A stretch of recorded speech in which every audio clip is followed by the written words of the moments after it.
Good morning, everybody. Just jumping on here to talk about the Steelers' loss to the Ravens on Wild Card Weekend, 28-14. Deceiving final score for sure. This game was, 21 to nothing, pretty much over by halftime. I know everybody's frustrated, probably even the day after when you're going to be watching this video. Rightfully so. It sucks to lose in the playoffs. It probably sucks a lot more to lose to the Ravens via the blowout. It stings. It's tough. But I do want to talk through the game just a little bit like we normally do. And then we'll kind of get into some stuff about like what's to come, like where this team goes moving forward, what's going to happen, what should happen.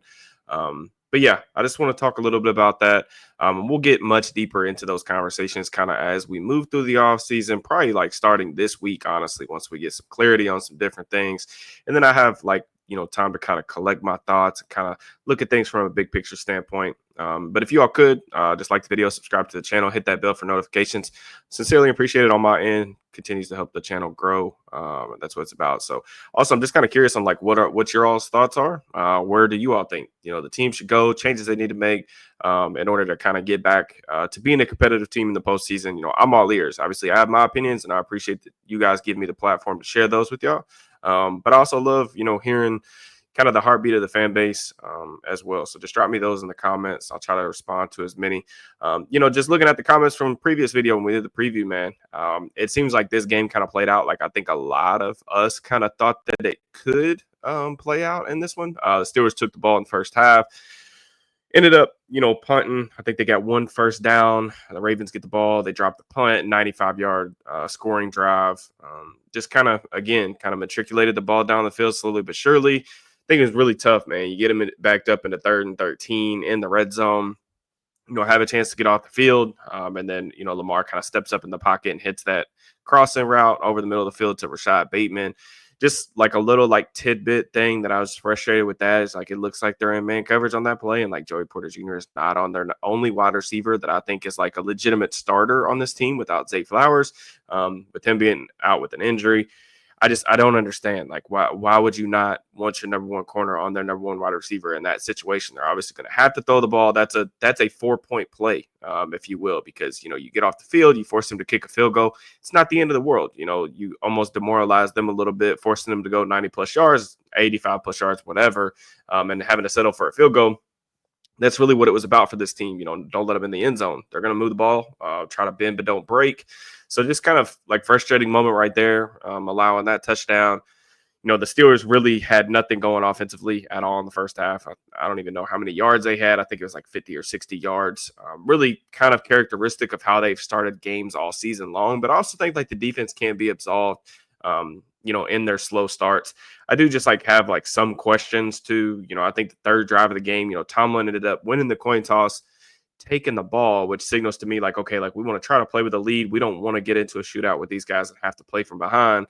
But the score's 7-0 early in the second quarter. You have a 4th and 1, and I completely understand it's on your side of the field, but I think everyone probably knew that this game was not going to be won with like 10, 13 points. Like you needed to take some chances. Like I said, in conclusion to the video, you got to empty the clip. Got to try some things that you wouldn't normally try. I think like in 4th and 1 situation there, like if you can't get that and continue to give yourself a chance to move the ball on that drive, there's just no point. I mean, if you can't get a 4th and 1, we saw the Ravens get, I don't know how many 4th and 1s on like QB sneaks and things like that. They were just the more aggressive team in those spots. And I thought that was kind of a miscalculation from just a aggressiveness standpoint.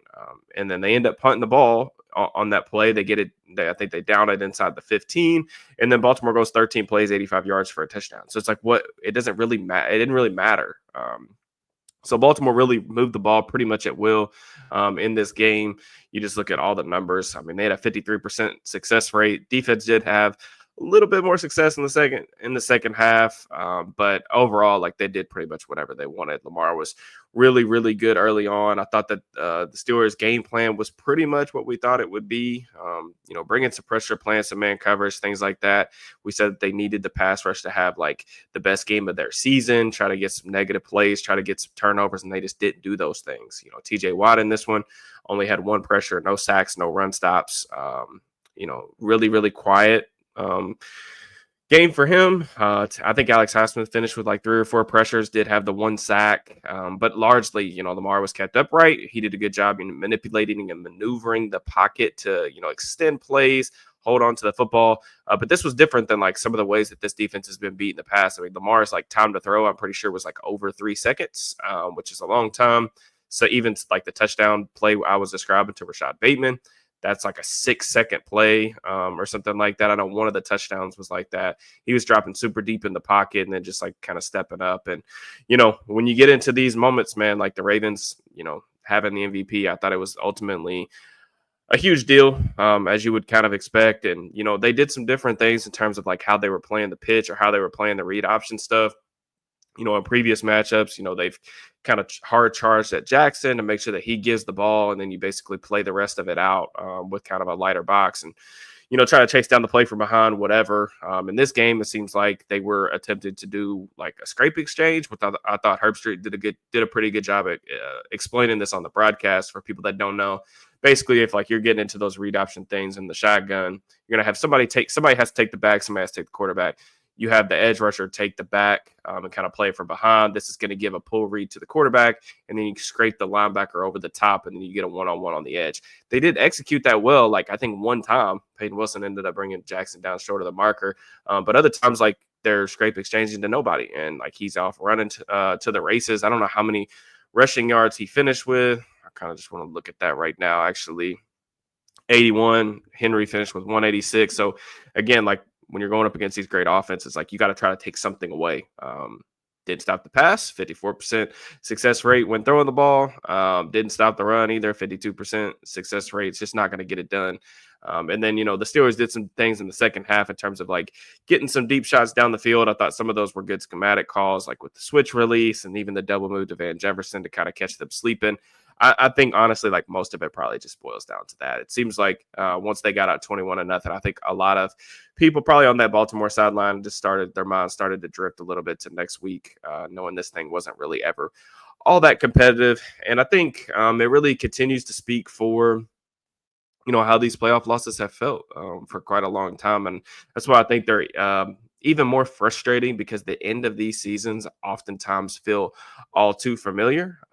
You just look at some of the deficits that they've had, like in these playoff games, and you know, there's a familiar theme here, man, and I think it speaks to some of their weaknesses. I think that some things that they definitely have to figure out, go to the drawing board. I think there needs to be like kind of an organizational shift in philosophy.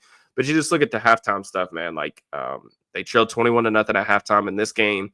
They were down 21-0 at Buffalo last year. They trailed at Kansas City 35-7. They were down to Cleveland 28-0 in the first quarter. They got down 21-0 against Jacksonville, 36-9, I think, at New England back in, I think that was 2016 in the AFC Championship game. So, I mean, these games are very rarely ever even as close, I think, as the scoreboard indicates. And, I think, again, it kind of comes down to like organizational philosophy. I think that the Steelers really have to start, you know, prioritizing the opposite side of the ball. I think that, I tweeted some things out last night. I was kind of reiterate them and kind of expand a little bit on what I mean. But, Pittsburgh just seems like really behind the times when it comes to and it continues to like show up when it matters. They don't take the opposite side of the ball very seriously.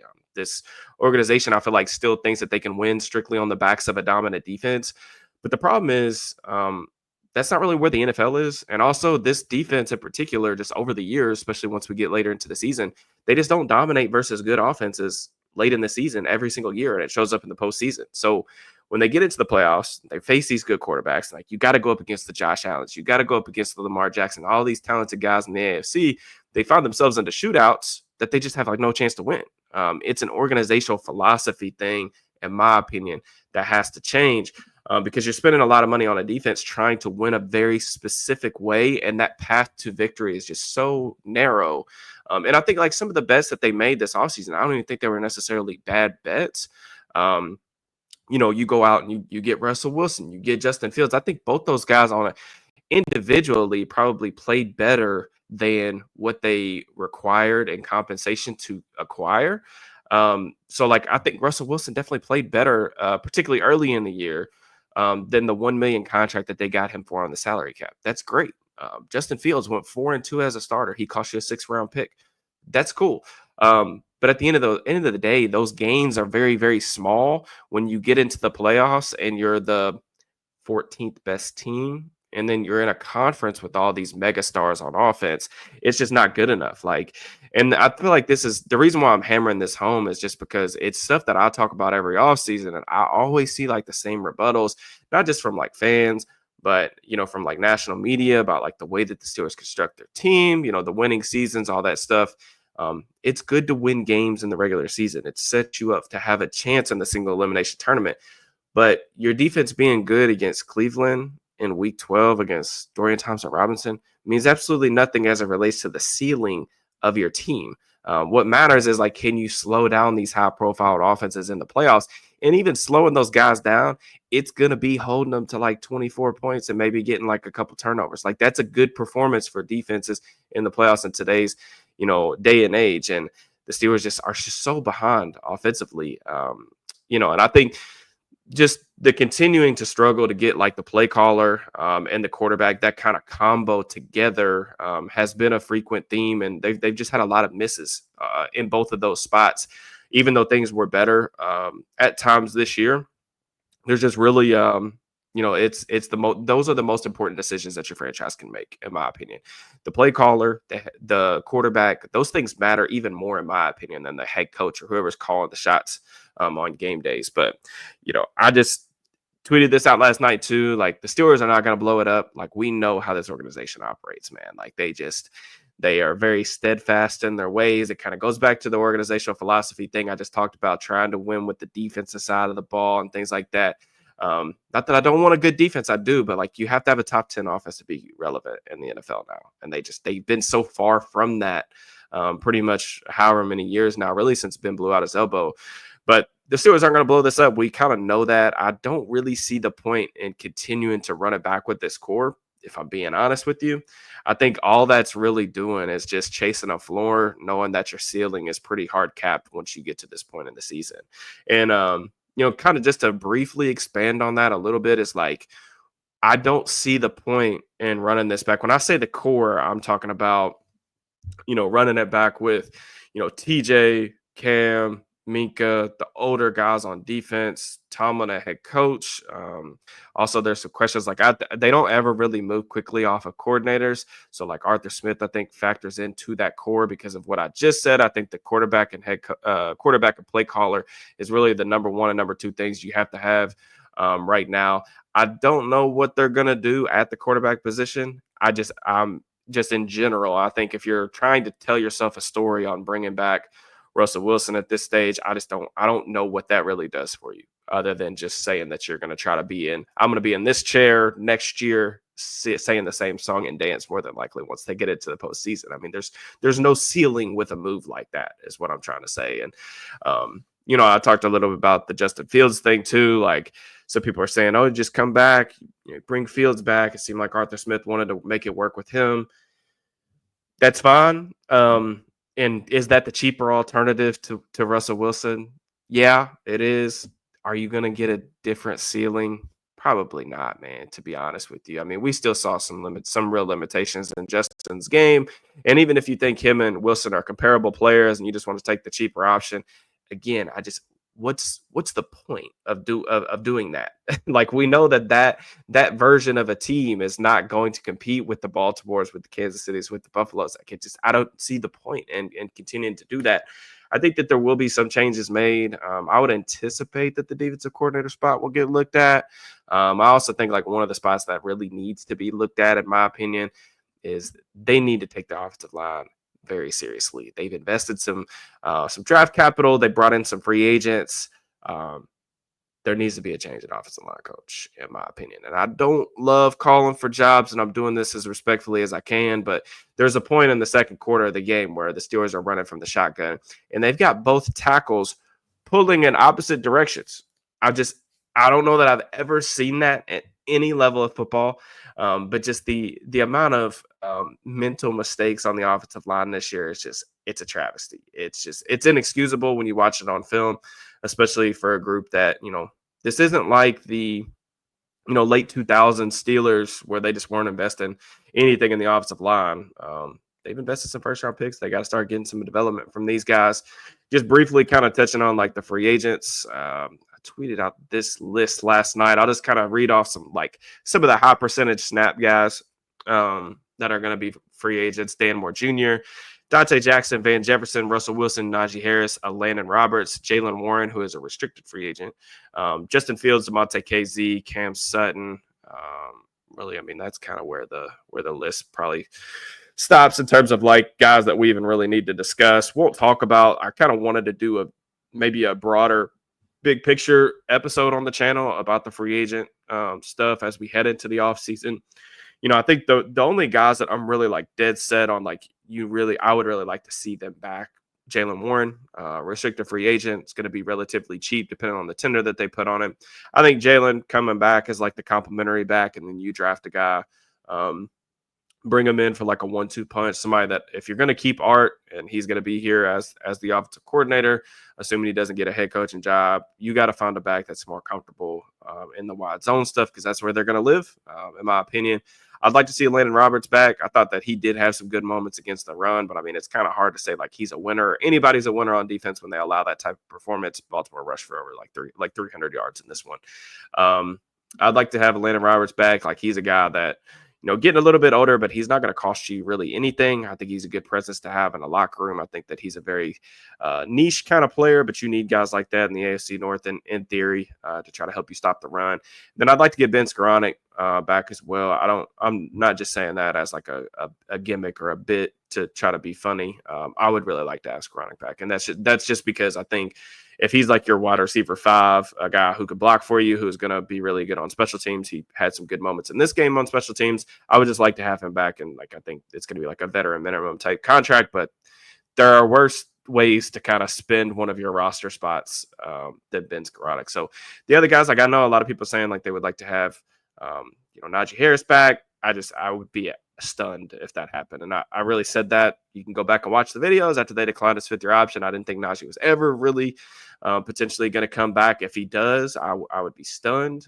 I just don't see that happening. And honestly, like if they're going to continue to run like this system or this scheme, I don't see the point in bringing him back, especially knowing how loaded the NFL draft class is. But it's really tough, man. I think, there are a lot of like really tough conversations that need to be had in the building as it relates to, the head coaching spot, the standard that has been really set in Pittsburgh. I think, it just seems like this team is every year shooting for a floor instead of shooting for a ceiling. And, I would like to start like watching playoff games on a yearly basis that I feel like they have a chance to win. And I'd like it even more if these games weren't over by halftime. I don't like getting blown out.